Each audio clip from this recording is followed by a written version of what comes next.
Cellphone ko yan! Ba't mo kinukuha cellphone ko? Ba't mo kinukuha? Ba't mo kinukuha cellphone ko, Manong?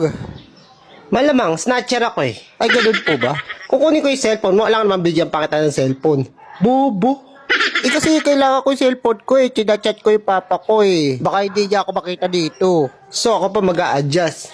Mamaya ako na snatchen. Opo. O, ito na. Ay, salamat. Kailangan ko lang talaga, kuya eh. Baka hindi ako makita ni tatay. Wala na pala akong load. Ay, ganon. Hindi, pala ako nakapag-load. Ay, Nakaload? Gcash po ba kayo dyan? Meron naman ako. Pa-load muna, kuya, ha? Pero may tubo to ah. Magkano ba? 50 lang naman, kuya, para makontak ko na si tatay. Yung 50 magiging 55 ah. O sige, kuya, gawin mo ng 56. Meron pa ako dito.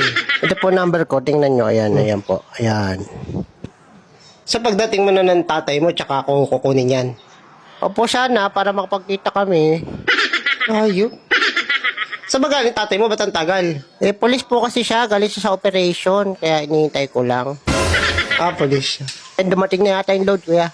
Dito na lang ako mang snatch. Hala, hintayin mo na si tatay. Pumasok na yung load ah. Ay, Sige ito na, na huwag mo pa na yung bayaran. Tawag na. Ang bait mo naman. Sige na, puta, nabiliyasa pa, hayop. Sige na.